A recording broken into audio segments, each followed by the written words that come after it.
वर्णादिदंसण सहावम् भुक्षामि नियमसारम् केवली श्रुत केवली वणिदम्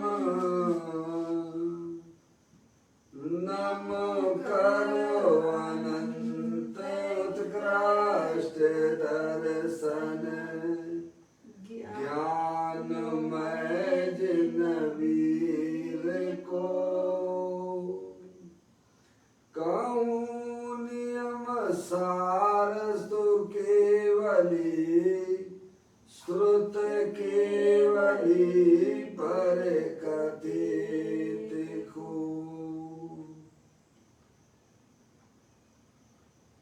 श्री नियम सार जी नामक परम आध्यात्मिक ग्रंथ स्वाध्याय हेतु में विराजमान है। आज से 2000 वर्ष पहले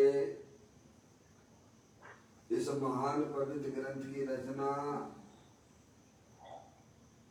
आचार्य श्री कुंद देव द्वारा इसी पवित्र भूमि पर की गई और इसके टीकाकार पदम ब्रह्मधारी देव मुनराज हैं। ग्रंथ का नाम नियम सार है। नियम से करने योग्य कार्य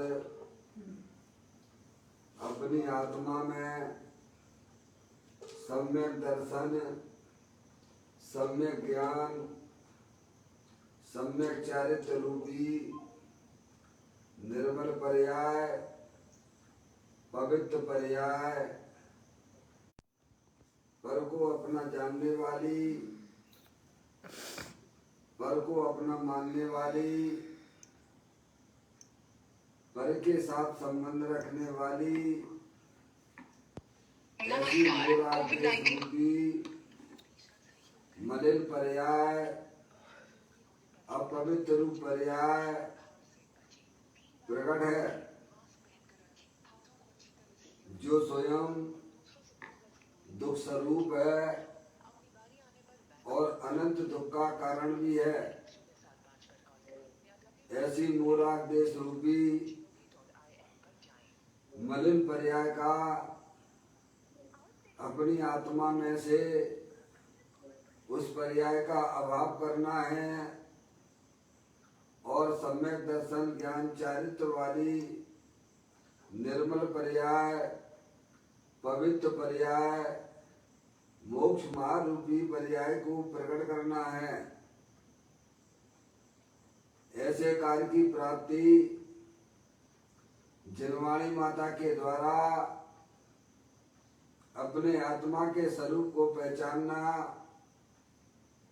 अपनी जो आत्म वस्तु है वह परद्रव, प्रभाव और पर्याय से भी भिन्न एकमात्र अखंड ज्ञान ज्योति स्वरूप है।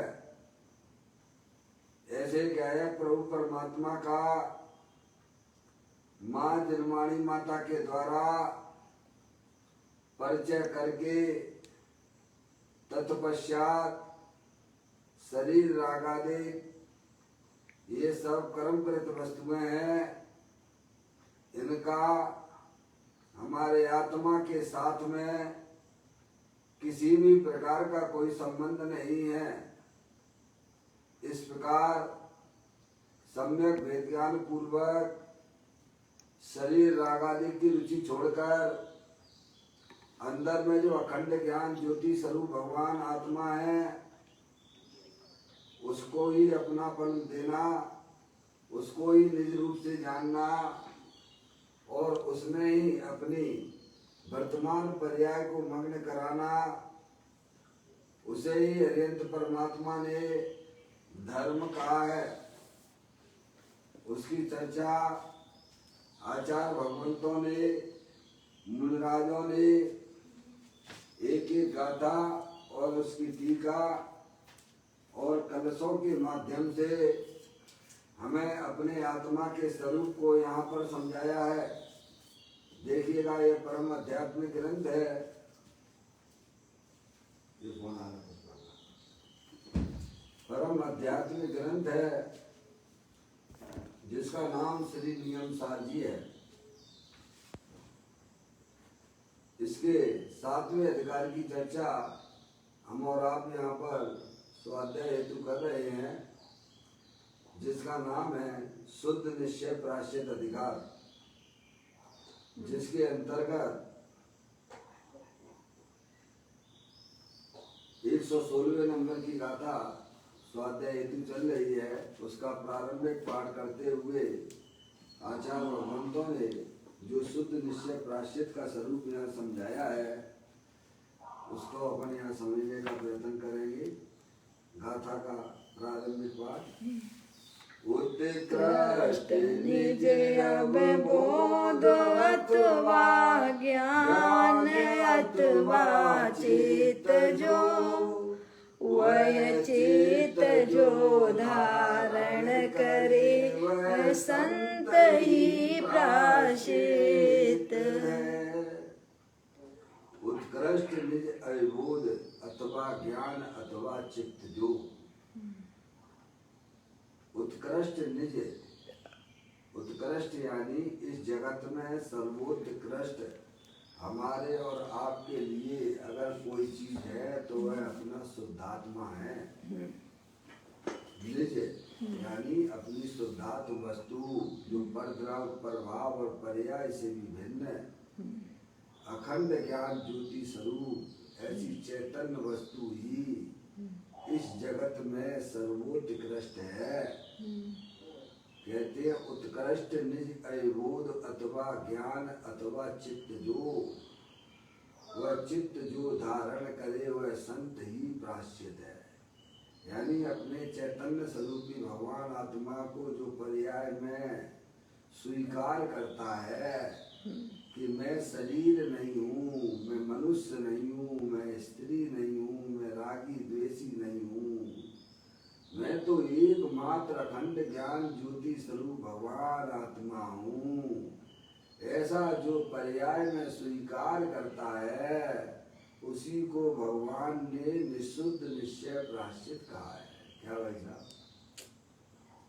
उत्कृष्ट निज अवबोध अथवा ज्ञान अथवा चित्त जो, वह चित्त जो धारण करे, धारण करे यानी स्वीकार करे कि मैं चेतनेश्वर भगवान आत्मा हूँ, अखंड ज्ञान ज्योति स्वरूप हूँ,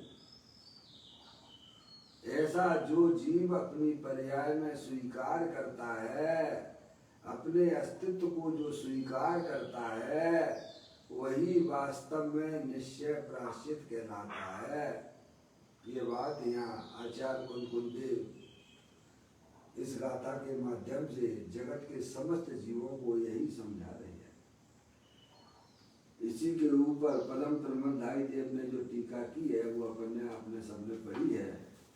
पूज्य गुरुदेव श्री ने जो इसके ऊपर इसका व्याख्यान खुलासा किया है उसको अपन यहाँ पर पढ़ रहे हैं। देखिएगा, जो अपनी चैतन्य वस्तु है द्रव्य स्वभाव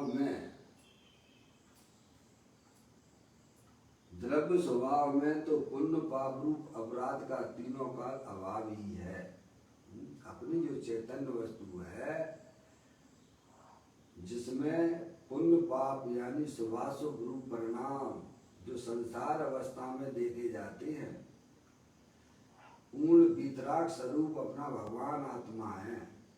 जिस समय अपनी आत्मा की पर्याय में जो विविध प्रकार की इच्छाएं देखी जाती हैं उसका हमारे चैतन्य स्वरूपी भगवान आत्मा में तीनों काल उसका अभाव है। इसीलिए वह चैतन्य वस्तु स्वभाव से ही प्रायश्चित स्वरूप है। अगर वस्तु स्वभाव से प्रायश्चित स्वरूप न होती तो पर्याय में प्रायश्चित दशा कैसे प्रकट होती? अगर दूध में घी ना होता तो मार्केट में घी कैसे मिलता? अगर गन्ने में शक्कर का अस्तित्व ना होता तो मार्केट में शक्कर कैसे मिलती भाई साहब? अगर सोना पहले से ही शुद्ध ना होता तो आपको शुद्ध सोना कहाँ से मिलता? इतनी सी बात है। प्राप्त की प्राप्ति है, वस्तु तीनों काल शुद्ध होना चाहिए, तभी पर्याय में पवित्र दशा शुद्ध दशा की प्राप्ति होती है। तो कहती है द्रव्य स्वभाव में तो पुण्य पाप रूप अपराध का तीनों काल अभाव ही है, इसीलिए वह त्रिकाल प्राश्चित स्वरूप ही है। उसे स्वीकार किए बिना पर्याय में प्राश्चित प्रकट नहीं होता है। क्या? यानी अपनी चैतन्य वस्तु को है आप उसका स्वीकार ना करो है तो पर्याय में जो सुख शांति कैसे प्रकट होगी? वितराग दशा कैसे प्रकट होगी? पर्याय में होने वाले जो दुख रूप सुभाषुभ रूप परिणाम पराश्रित भाव है उनका अभाव कैसे होगा भाई? अपनी चैतन्य वस्तु है ना, तीनों काल वितराग स्वरूप है, सुख शांति का भंडार है। उसको जब तक आप अंतर्मुखी उपयोग के द्वारा उस चैतन्य वस्तु की स्वीकृति नहीं करोगे तो पर्याय में अतीन्द्रिय सुख स्वरूप की प्राप्ति कैसे होगी? तो कहते हैं उसको जाने बिना, उसको पहचाने बिना, उसे स्वीकार किए बिना पर्याय में प्राश्चित प्रकट नहीं होता है। इसीलिए तू द्रव्य स्वभाव के सन्मुख होकर अपनी सन्मुख होकर प्राश्चित सन्मुख होकर अपनी पर्याय में उसे धारण कर, क्या तो पर्याय में प्राश्चित प्रकट होगा। आगे बात समझ भैया, ये बात कल यहाँ तक पढ़ी थी। आगे की चर्चा नीचे पैराग्राफ से लास्ट में बोला है ना। तो ये कहते हैं निमित्त या विकल्प का अवलंबन वास्तविक प्राश्चित नहीं है। क्या? जो पर्याय में पवित्र दशा वितराग दशा अपने ज्ञायक प्रभु परमात्मा के अवलंबन से प्रकट होती है, वह ना तो निमित्त की तरफ देखने से प्रकट होती है और ना ही शुभ विकल्प राग की तरफ देखने से प्रकट होती है। क्या? क्योंकि उसमें कहाँ है निमित्त? तो परद्रव है, निमित्त यानी परद्रव। निमित्त का मतलब क्या? परद्रव। तो निमित्त या विकल्प का अवलंबन वास्तविक प्राश्चित नहीं है। भगवान पर परमात्मा स्वभाव से पूर्ण वितराग स्वरूप है। पर्याय में भी उन्होंने पूर्ण वितराग दशा प्रकट कर ली है,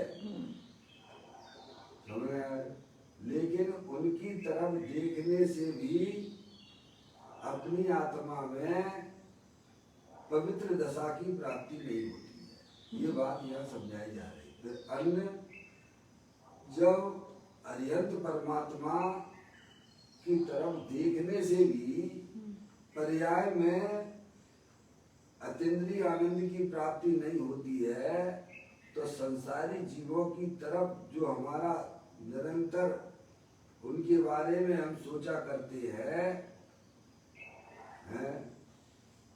समझ में आए? तो जब प्रभु की तरफ देखने का भी जब निषेध किया जा रहा है तो अन्य संसारी जीवों की तरफ देखने की बात कहाँ से आ गई? समझ में आया भैया? अगर आपको अपनी आत्मा की पर्याय में सुख शांति चाहिए, पवित्र दशा की प्राप्ति चाहिए, तो भगवान ये कहते हैं कि तुम मेरी तरफ भी ना देखो, तुम अपने चैतन्य स्वरूपी भगवान आत्मा की तरफ देखने से वह पवित्र दशा अतीन्द्रिय आनंद की दशा प्राश्चित की दशा प्रकट होती है। जैसा अष्ट पावड़ के मोक्ष पावड़ में 16 नंबर की 16वें नंबर की गाथा में यह बात आई है। पर दब्बाओ दुख गई, सा दब्बाओ सुख गई। पर दब में क्या आ गया? सभी आ गए। अपनी आत्मा के अलावा जो भी चेतन अचेतन पदार्थ है वे सब परद्रव्य है। उसमें पर परमात्मा आए कि नहीं आए भैया? बस इतनी सी बात है, समझने की बात है। भगवान का इशारा ही बहुत है। समझदार के लिए इशारा ही काफी होता है। इसीलिए यहाँ यह बात को कहा जा रहा है कि आत्मा में जो पवित्र दशा की उत्पत्ति होती है वह निमित्त या विकल्प राग के आश्रय से नहीं होती है, अपने त्रिकालिक ध्रुव भगवान आत्मा के आश्रय से होती है। जिन्हें अपनी आत्मा में अपनी पर्याय में पवित्र दशा की प्राप्ति करनी है, सुख शांति की प्राप्ति करनी है, उन्हें सर्वप्रथम अपनी चैतन्य वस्तु को पहचान कर अपने ज्ञायक प्रभु परमात्मा का अवलंबन लेने से, आश्रय लेने से पर्याय में पवित्र दशा की प्राप्ति होती है। जैसा आचार्य कुंकुद देव ने संबर अधिकार के समय साजी में जो शुद्ध जाने आत्म को वह शुद्धता को प्राप्त हो। क्या? जो शुद्ध जाने आत्म को, जानने का मतलब अवलंबन से है। जानने का मतलब पूरी पुस्तक से जान लेना वह जानना नहीं है। जानने का मतलब क्या है भैया? पर्याय द्रव्य का अवलंबन ले। सब गाथाओं में लिखा पड़ी है। एक एक गाथा में अगर पढ़ना चाहो तो आप 14वें नंबर की गाथा में भी यही कहा गया। शुद्ध ने की प्राप्ति कब होती है? शुद्ध ने किसे कहना भैया? अबद्ध अस्पष्ट अनन्यत अवशेष अनसंयुक्त देखे आत्म को, तो उसकी पर्याय में वह पवित्र दशा की प्राप्ति होती है। यानी अपने चैतन्य स्वरूपी भगवान आत्मा जो कि तीनों काल शरीर रागादिक से भिन्न है, भिन्न करना नहीं है, भिन्न करना नहीं है, भिन्न को भिन्न रूप से जानना है। क्या करना भैया? अब बताओ भाई साहब, इतना सा छोटा सा काम है पर अनंत काल हो गया। आत्मा ने ये काम आज तक ना किया। जैसा वस्तु स्वरूप है वैसा जाने,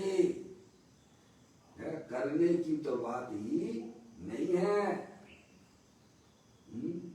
समझ रहे हो? शरीर भिन्न है, शरीर जड़ है, लक्षण से जान लो भैया। अंदर अमूर्त चेतने से भगवान आत्मा वो आप हो, अनंत शक्तियों के भंडार वाले।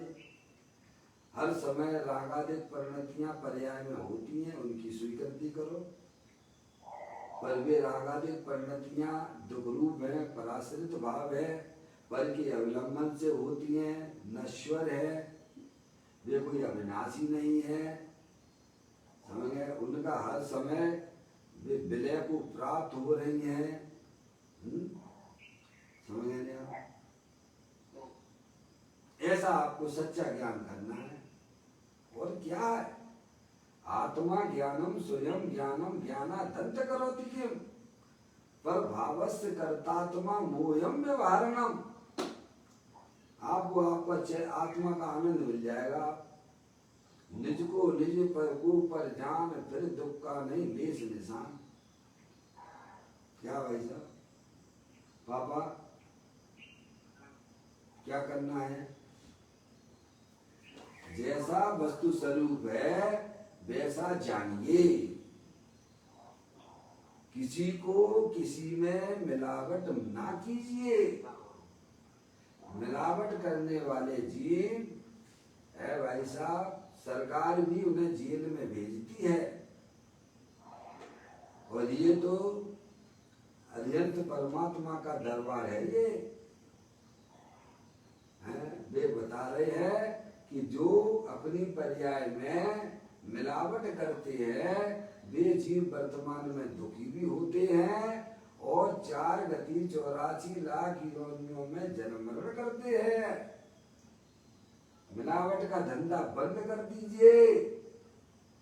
सिद्धांत में तो कोई मिलावट होती नहीं है, मिलावट अज्ञानता से की जा रही है कि उसे वस्तु स्वरूप का ज्ञान नहीं है।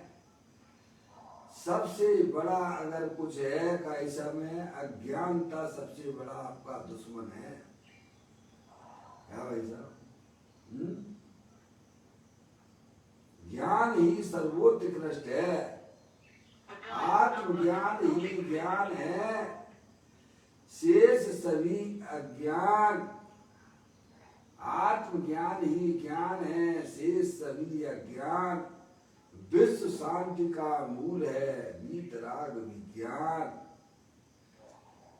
क्या करना है भाई साहब? कुछ नहीं करना। तुम जानने देखने वाले चैतन्य वस्तु हो, ऐसा पहचानो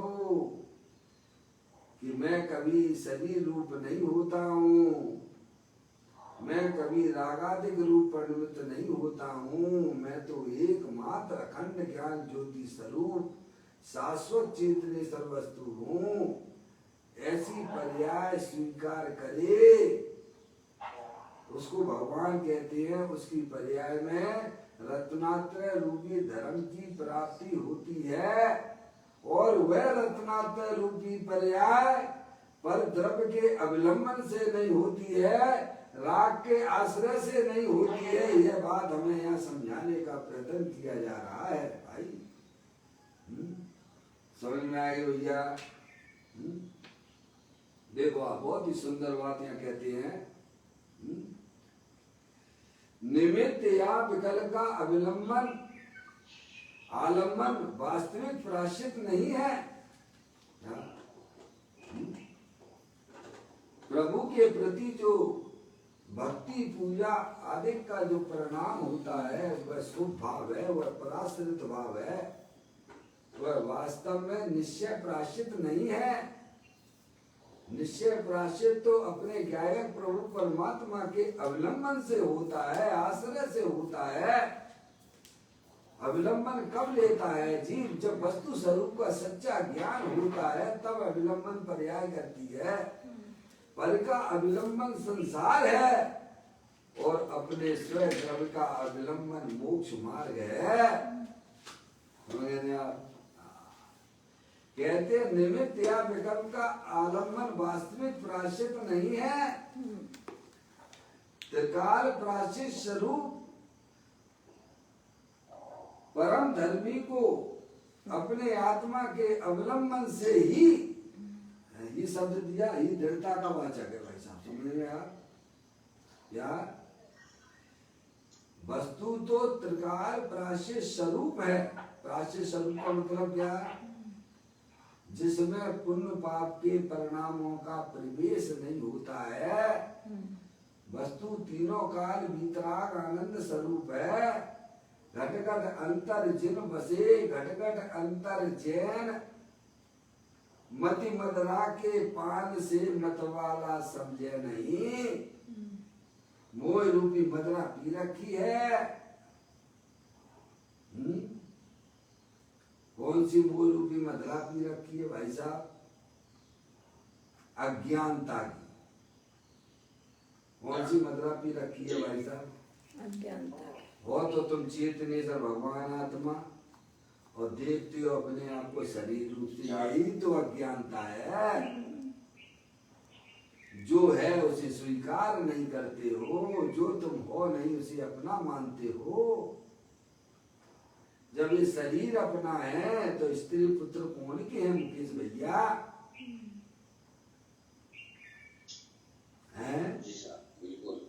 जब ये शरीर अपना है तो स्त्री पुत्र भी तो अपने ही है ना।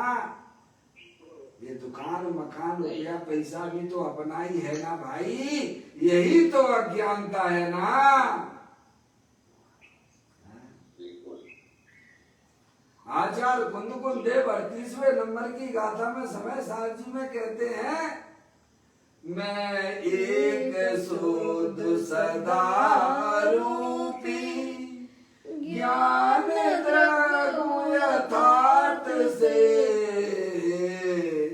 कुछ अन्न वो मेरा नहीं, परमाणु मात्र नहीं। अरे यार, पहले वो भाव से नग्न और फिर होता है जीव द्रव्य से नग्न, और फिर उसके पर्याय में होती है भाव लिंग रूपी पर्याय।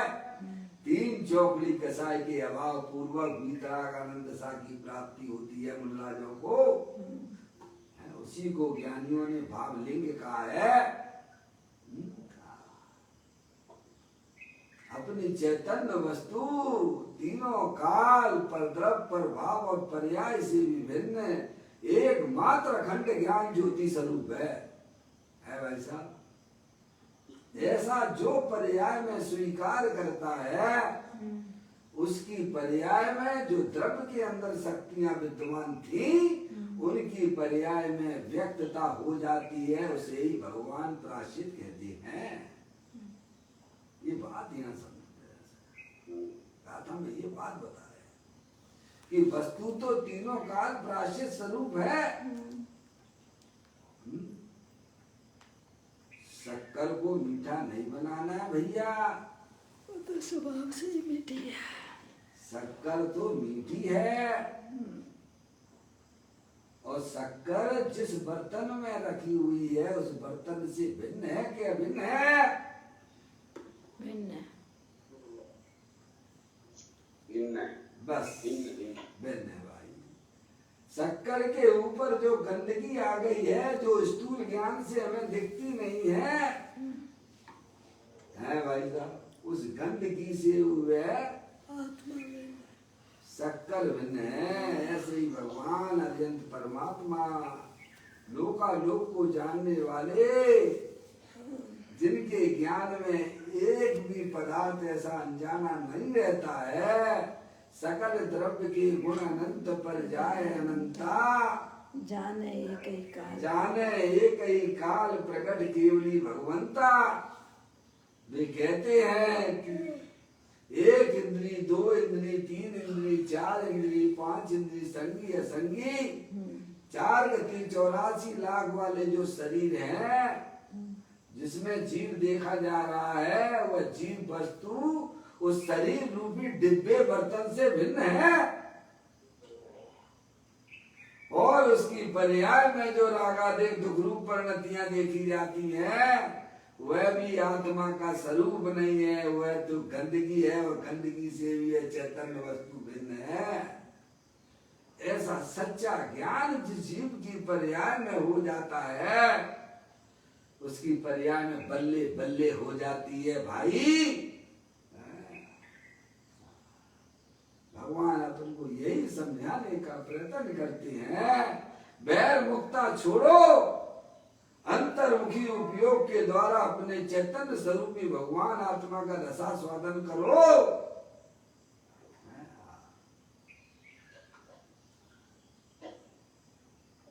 कहते हैं त्रिकाल प्राश्चित स्वरूप अपनी चैतन्य वस्तु तीनों काल द्रव्य कर्म भाव कर्म 9 कर्म से रहित परम पवित्र पूर्ण वितराग स्वरूप वस्तु तीनों काल विद्यमान है।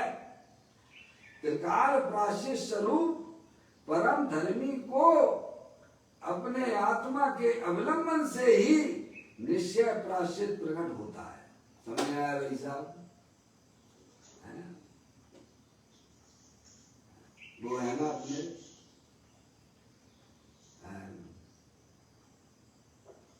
जो शुल्लक जी, धर्मदास जी शुल्लक, धर्मदास जी शुल्लक अपने उस ग्रंथ में लिखते हैं, भैया तुम्हें पाप करना हो तो करो, तुम्हें पुण्य करना हो तो करो, हम तुम्हें नहीं रोकते हैं, पर अपने आत्मा को तो समझो कि तुम पुण्य पाप कर सकते हो कि नहीं कर सकते हो। पहले ऐसा सच्चा ज्ञान तो कर लो भैया। पुण्य करना हो तो करो, पाप करना हो तो करो, हम तुम्हें नहीं रोकते हैं। पर ये तो समझो कि आत्मा पुण्य पाप कर सकता है कि नहीं कर सकता है। लौकिक में भी कहावत है कि अगर तुम जो है भाई साहब सोच समझ के काम करते तो नुकसान क्यों उठाते हैं। चल दिए साहब धर्म करने के लिए, चल दिए कहाँ, मंदिरों के चक्कर लगाते हो हैं, क्षेत्रों पे जाते हो, काय के लिए जाते हो भाई साहब, कुछ नहीं अपने कसायों का पोषण करने के लिए जाते हो, काय के लिए जाते हो। इतनी दूर जाओगे, सम्मेत शिखर जी जाओगे और 27 किलोमीटर की यात्रा करोगे जाके, ये भी नहीं मालूम कि कब चढ़ना कब उतरना क्या है, सब अपनी कसायों की पूर्ति करने के लिए चढ़ती है। समझ में आया भाई साहब? बताओ, तो सब अपनी आंखों के सामने ही तो देखा जा रहा है ना।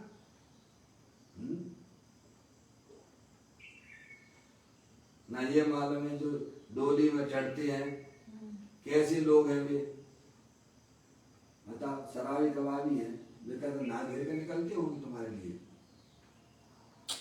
2 बजे निकल जाते हो, 3 बजे निकल जाते हो यात्रा के लिए, कितने जीवों की प्रार्थना होती होगी। भगवान ने धर्म कहा है क्या? भगवान ने ऐसा धर्म बताया है क्या? है जीवों की विराधना का नाम धर्म है क्या? बोलो आपने भगवान ने कहीं कहा हो तो? फिर भी हम बिल्कुल संसार वही अज्ञानता है। पुण्य भी कहाँ है उस जीव को बताइए ना आप। भगवान ये कहते हैं कि भाई साहब आप जो है जमीन को शोध पूर्वक चढ़िए, आप उतरिए, देखिए, लेकिन हम कहाँ कितनी सावधानी रखते हैं बताओ। सावधानी नाम की चीज का नाम तो संसार, वो है ही, वही हम किस भाई यही है, पुण्य करना भी नहीं आता है हमको, धर्म तो कहाँ से होगा भैया। पुण्य तो कसाई की मंदता का नाम है ना। भगवान कहते हैं तुम अपने आत्मा को जानने की तरफ आगे बढ़ोगे तो पुण्य तो तुम्हारे पीछे पीछे भागेगा। जैसे किसान होता है, खेती करता है तो भूसे के लिए करता है कि दाने के लिए करता है? दाने के लिए। उसकी दृष्टि में भूसा है कि दाना है? दाना। किसान है भैया, दाना है, भूसा तो सहज ही होता है भैया। ऐसे ही जो अपनी आत्मा को जानने की तरफ जाते हैं उनको पर्याय में भाई साहब कसाई की मंदता रूप परिणाम तो सहज ही चला करते हैं। इसी को भगवान ने धर्म कहा है। जो अपनी आत्मा को जानता है वह सबको जानता है, जो आत्मा को नहीं जानता वो किसी को नहीं जानता है। समझ में आया भैया? इतना बढ़िया सरल धर्म है भाई। अज्ञानता भूसे की खेती है, भूसे की खेती है। अज्ञानता जो है वो भूसे की खेती है, मिथ्या। हाँ, भूसे की खेती है भाई साहब। अज्ञानता सबसे बड़ा दुश्मन आपका कोई है तो अज्ञानता है। अज्ञानता सबसे बड़ा शत्रु है आपका हमारा। और अज्ञानता क्या कि वस्तु स्वरूप का ज्ञान हमें नहीं है। हम मिलावट इसीलिए तो कर रहे हैं, ये मिलावट तो की जा रही है कि शरीर को अपने अपने रूप से जानना। वस्तु स्वरूप में कोई मिलावट हो रही हो तो बताइए आप। आत्मा शरीर एक हो रहे हैं क्या? हो रहे हो तो बताइए आप। हो रहे हो तो बताइए। वस्तु स्वरूप में तो कहीं मिलावट नहीं है। रागादिक परिणतियां हैं बेबी का समय, चैतन्य वस्तु में उनकी मिलावट नहीं होती है, फिर भी हम जबरदस्ती मिलाए जा रहे हैं। क्या कर रहे हो और क्या कर रहे हो? मिलावट तो कर ही रहे हो। भगवान कहते हैं उपयोग में उपयोगी को उपयोग नहीं क्रोध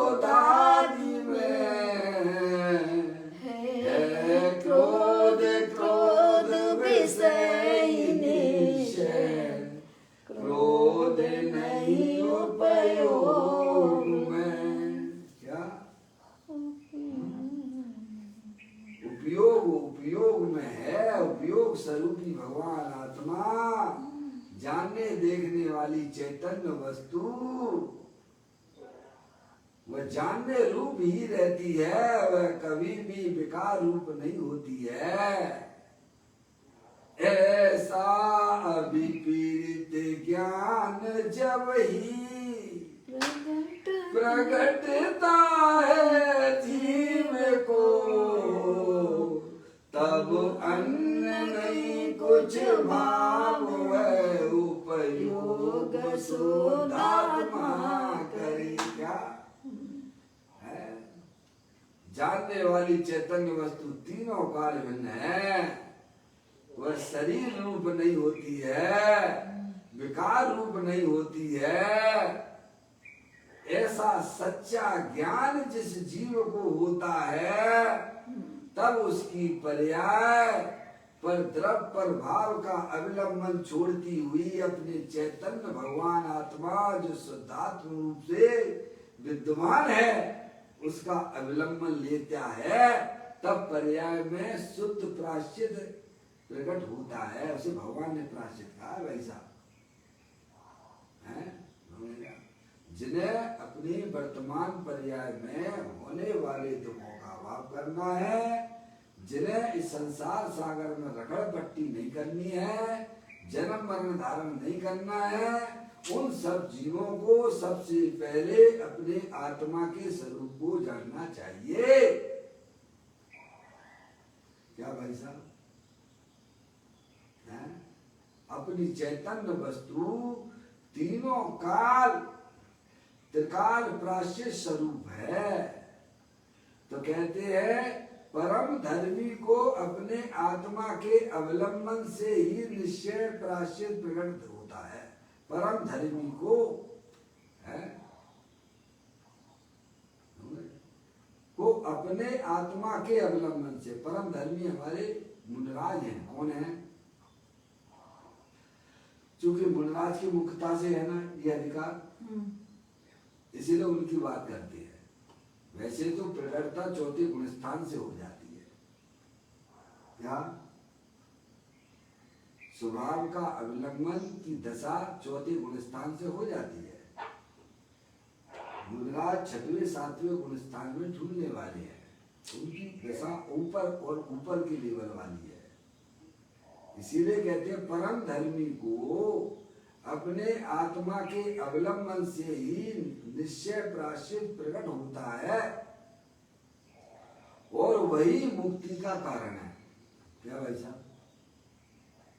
वही मुक्ति का कारण है।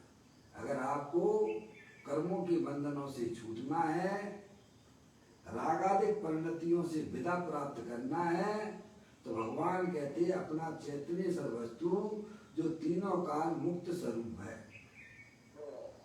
जिसने परद्रव प्रभाव और पर्याय को भी स्पर्श नहीं किया है, ऐसी चैतन्य स्वरूपी भगवान आत्मा का आश्रय लेने से पर्याय में मोक्ष मार्ग रूपी पर्याय की प्राप्ति होती है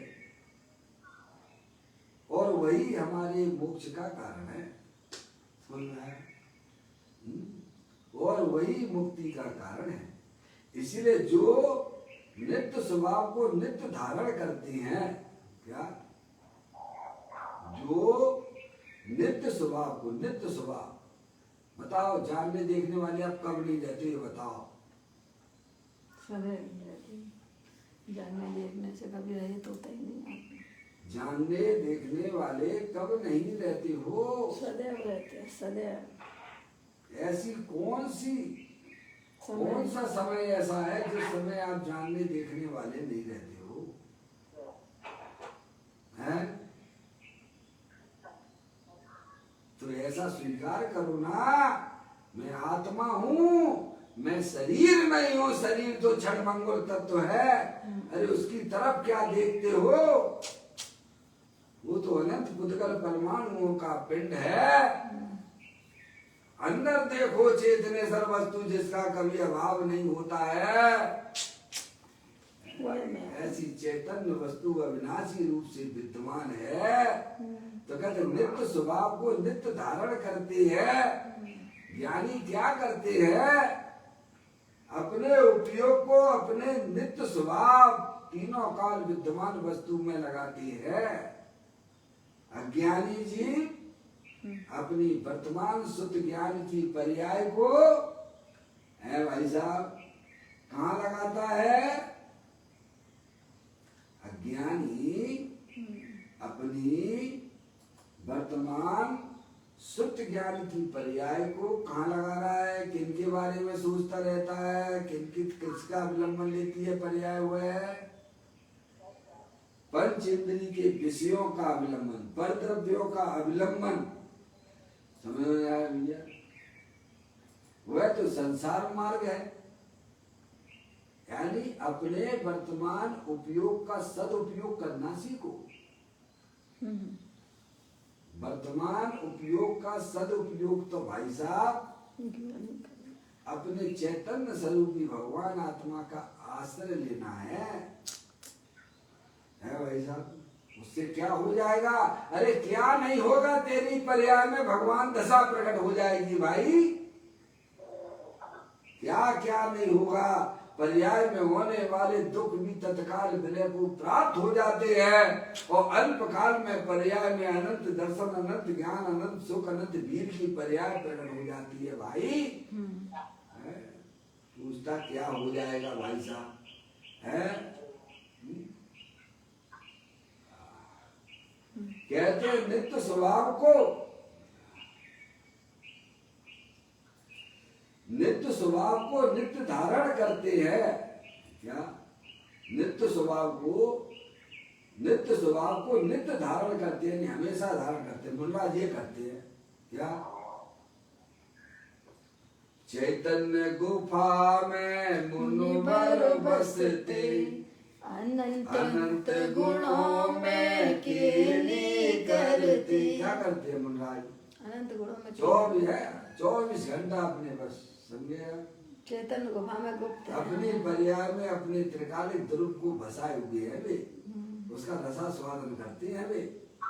ऐसा अमृत का कुंड भगवान आत्मा दे देवल में विराजमान है? और हम निरंतर पर अपने शुद्ध ज्ञान को कहाँ लगा रहे हैं? देखो आपको हमने शुद्धात्म का चित्र बनाया है, आप थोड़ा इसे देखने का प्रयत्न किया करो। इससे अपनी आत्मा को समझने की कोशिश किया करो भाई। ये मैंने ऐसे ही चित्र यहाँ नहीं लगाया है।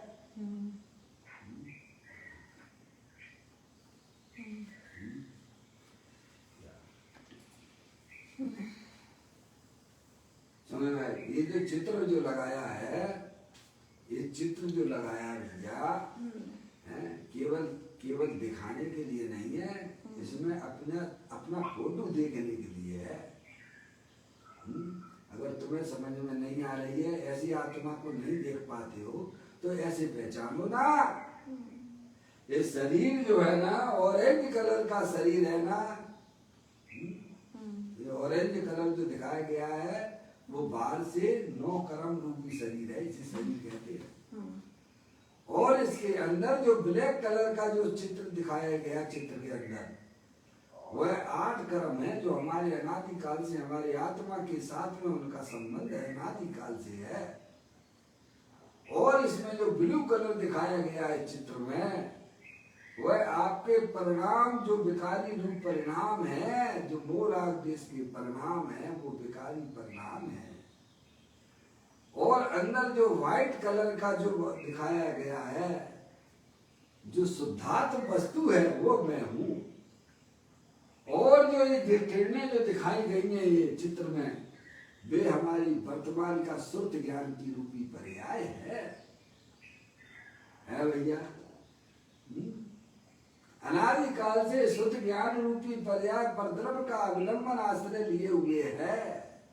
इसीलिए हमारी पर्याय में ये ब्लू कलर की पर्याय जो है ना, मोराग देश की उत्पन्न हो रही है।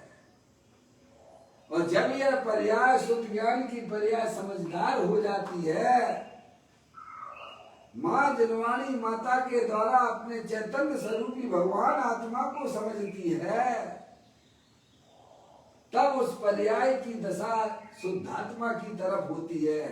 द्रव कर्म भाव कर्म नौ कर्म को छेदती भेदती हुई वह पर्याय अपने त्रिकालिक ध्रुव भगवान आत्मा शुद्धात्मा का अवलंबन लेती है। इसी को भगवान ने धर्म कहा है भैया। अब क्या कठिन है बताओ, बोलो। हैं हवा बना रखा है, क्या बना रखा है? हैं मुकेश भैया, बहुत सरल है। जैन दर्शन को समझना अत्यंत सरल है। घर बैठे आत्मिक आनंद लीजिए, क्योंकि परमानेंट वस्तु तो आपके पास में हर समय मौजूद है ना। आपको कहीं से लाना नहीं है, आप स्वयं शुद्धात्म रूप से विद्यमान हो। जितनी शक्तियां सिद्ध परमात्मा के पास में है, उतनी की उतनी शक्तियां अभी तुम्हारे भगवान आत्मा के पास में विद्यमान है, पर नजर नहीं है भाई। अरे भिखारी जहां बैठा हुआ है उस जमीन के अंदर देखो, है भाई साहब, संपत्ति संपत्ति पड़ी हुई है, पर उसे ज्ञान नहीं है। भिखारी जैसा भीख मांगता फिरता है। ऐसे ही समस्त ज्ञानी जीव स्वभाव से तो सिद्ध भगवान जैसी शक्तियों से संपन्न है, मंडित है, शाश्वत है, पर उन्हें अपनी चैतन्य वस्तु का ज्ञान नहीं है। इसीलिए पर का लक्ष्य कर करके संसार बढ़ा रहे हैं।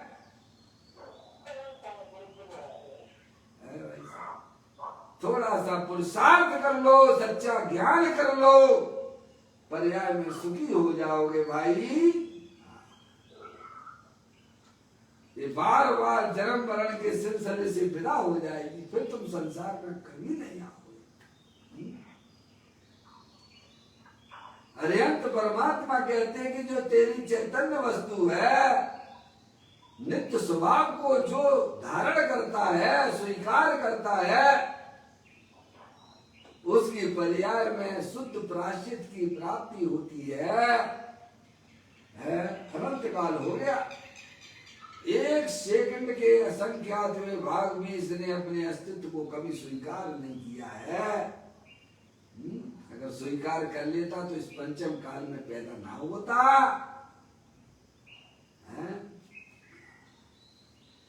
कहते हैं नित्य स्वभाव को नित्य धारण करते हैं, अर्थात प्रति समय उसका अवलंबन करते हैं। क्या करते हैं? अपने ज्ञान प्रभु परमात्मा के आश्रय से जियो, चलो।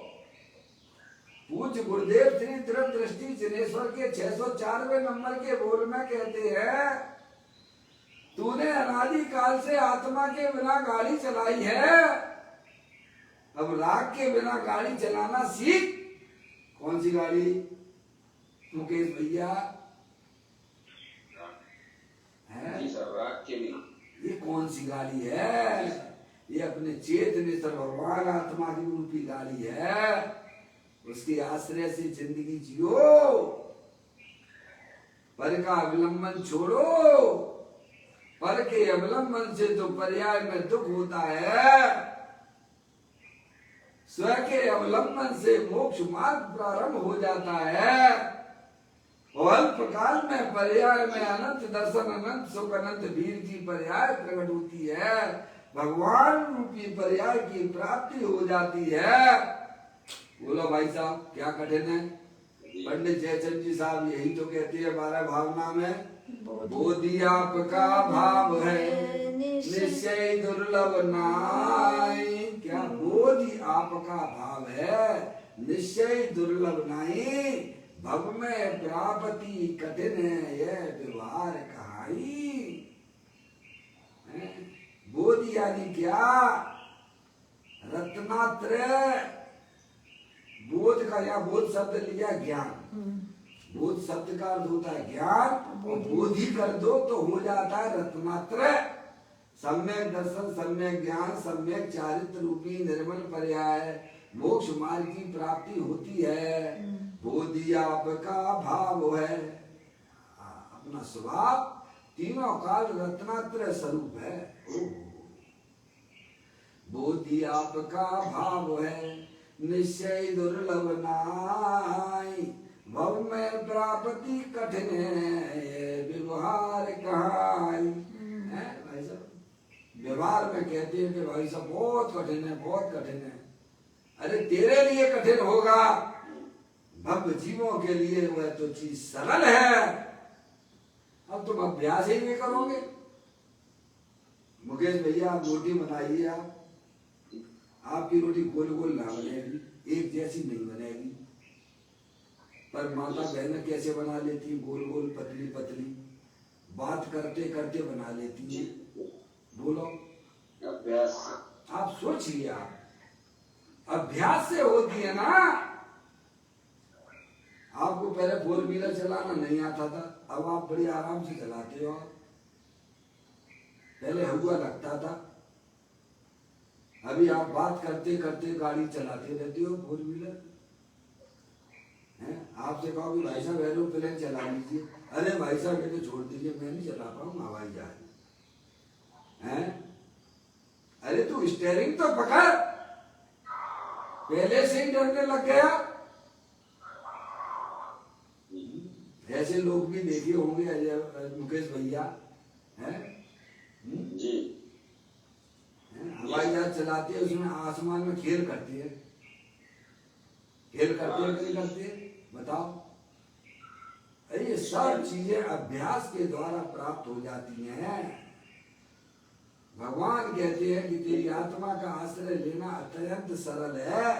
अरे कठिन नहीं है, तुझे पहले ज्ञान तो कर ले कि तू शरीर नहीं है, शरीर तो क्षण भंगुर तत्व है, अनंत पुद्गल परमाणुओं का पिंड है, जड़ है, और इसके अंदर रहने वाली शाश्वत चेतनेश्वर वस्तु, सिद्ध की सामर्थ्य वाली, अनंत शक्तियों के भंडार वाली, तीनों काल विद्यमान वस्तु है। ये रागादिक परिणतियां भी पर के लक्ष्य से होने वाले परिणाम है। वे भी मेरे आत्मा का स्वभाव नहीं है, वे इंद्रधनुष के समान हैं। जैसे इंद्रधनुष देखते देखते विलय को प्राप्त हो जाता है, ऐसे ही हमारी पर्याय में होने वाले जो विकार रूप परिणतियां हैं, जो दुख रूपी पर्याय है, वो भाई साहब विलय को प्राप्त होती है। हमारे चैतन्य स्वरूपी भगवान आत्मा के अंदर प्रवेश करती नहीं है। ऐसी शाश्वत वस्तु दे देवर में विराजमान है, उसे ज्ञानियों ने पर्याय में प्राप्त किया है भाई साहब। अभ्यास के द्वारा हर चीज पॉसिबल है। सही बात है? आप अभ्यास ही नहीं करो, अभ्यास ही नहीं करो। हमें तो अभ्यास बाहर भागने का पड़ा हुआ है। चलो चलो चलो, कहाँ चलो, चलो मंदिर चलो, मंदिर में चलो तो घर याद आता है, चलो क्षेत्र में चलो, क्षेत्र में चलो तो घर याद आते हैं। वहां भी मोबाइल हमारा कहाँ छूटता है। सही बात। बाहर से दिखाई देता है कि मैं परिक्षेत्र में हूँ, पर जुड़े हुए हो तो आप भाई साहब अपने घर से, तभी तो मोबाइल साथ में रखते हो ना। हैं?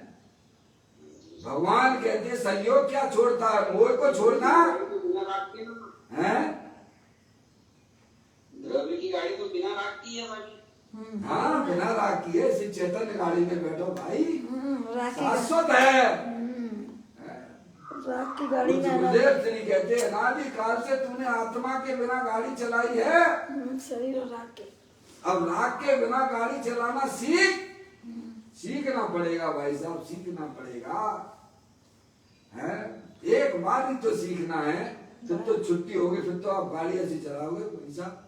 है आपने 2 व्हीलर गाड़ी है, 4 व्हीलर गाड़ी है भाई साहब, एक ही बार तो सीखिए, फिर बाकी बार भीड़ भाड़े इलाके में निकल जाते हो, आपकी गाड़ी कोई छूटती तक नहीं है, बोलिएगा।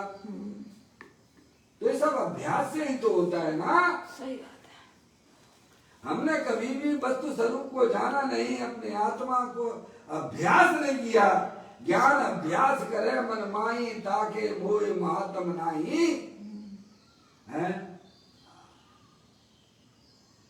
कहते हैं जो नित्य स्वभाव को नित्य धारण करते हैं, अर्थात प्रति समय उसका अवलंबन करते हैं, ऐसे परम संयमी साधु को निश्चय प्रायश्चित होता है। समझ आए भैया? ऐसी चैतन्य वस्तु दे देवल परमानेंट है, क्या स्थायी है, और कैसी है? अमृत का कुंड है। बोलो सिद्ध परमात्मा है कि नहीं है? बोलो नहीं है तो माला क्यों जपते हो? अरियंत परमात्मा है कि नहीं है? बोलो नहीं है तो मंदिर में उनके दर्शन करने क्यों जाते हो? उनकी माला क्यों जपते हो? आप अपने आप से प्रश्न कीजिए। तो है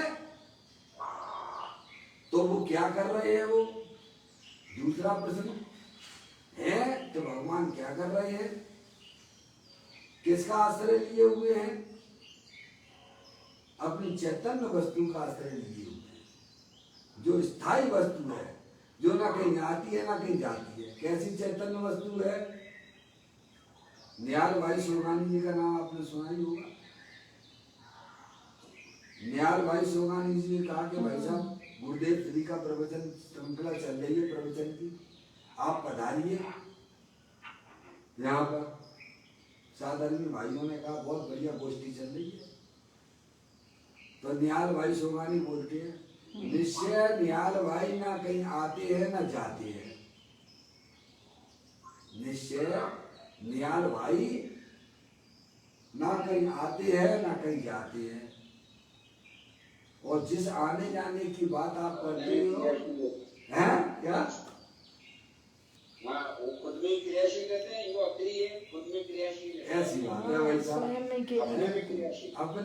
अपने आप निश्चय निहाल भाई नहीं कहीं आते हैं न जाते हो, और जिसके आने जाने की बात करती हो उसकी डोर तो कर्मों के हाथ में है, वो मेरे हाथ में नहीं है।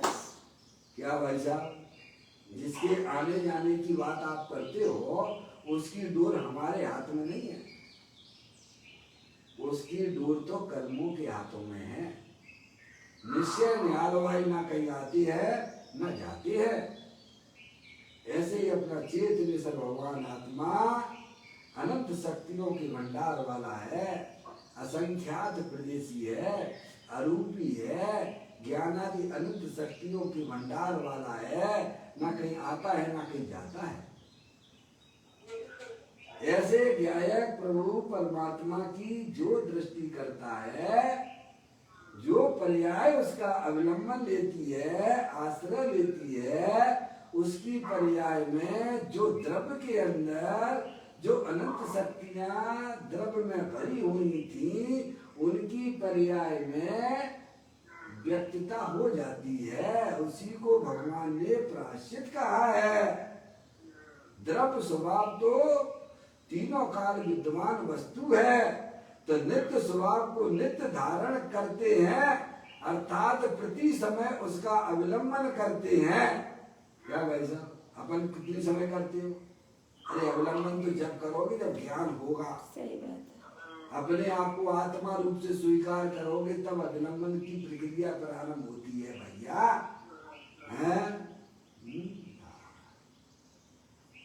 प्रति समय उसका अवलंबन करते हैं, ऐसे परम संयमी साधु को निश्चय प्रायश्चित होता है। यहाँ आत्मा के शुद्ध भाव को ही प्रायश्चित कहा है। क्या कहते हैं? अंतिम लाइन है इस गाथा की। यहाँ यानी इस गाथा में, यहाँ का मतलब 116वें नंबर की गाथा में आत्मा के शुद्ध स्वभाव को ही प्रायश्चित कहा है। क्या? किसको प्रायश्चित कहा है? यह पर्याय रूपी प्रायश्चित की बात नहीं, अपना जो त्रिकालिक ध्रुव भगवान आत्मा शुद्ध स्वभाव पर द्रव पर भाव और पर्याय से विभिन्न अखंड ज्ञान ज्योति स्वरूप, वह स्वयं ही प्रायश्चित स्वरूप है। ये गाथा में बताया है। यहाँ आत्मा के शुद्ध भाव को ही प्रायश्चित कहा है, तथा स्वभाव को स्वीकार करके उसमें लीन होने वाली पर्याय में प्रायश्चित होता है। क्या? और जो अपने त्रिकालिक ध्रुव भगवान आत्मा का आश्रय लेता है, अविलंबन लेता है उसकी पर्याय में भी वीतराग दशा की उत्पत्ति होती है। उसी को अरिहंत परमात्मा ने प्रायश्चित कहा है। समझा है?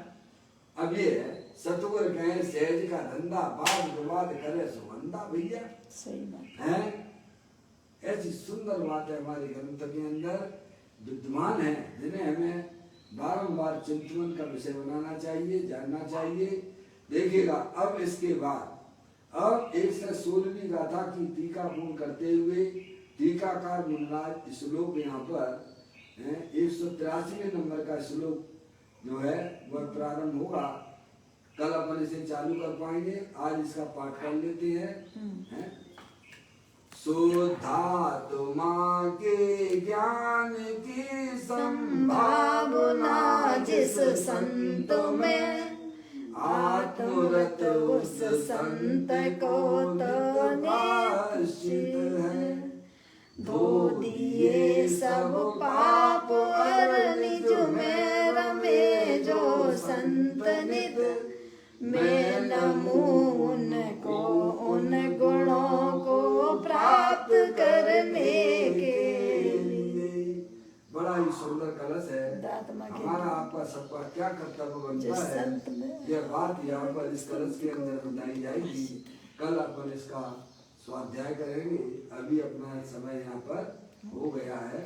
निज निधि निज में बताई ये अनंत अनंत उपकार है उसके लिए जिन वाणी माँ को वंदना सतवार है, वंदना सतवार है। 9वां नमोकार मंत्र।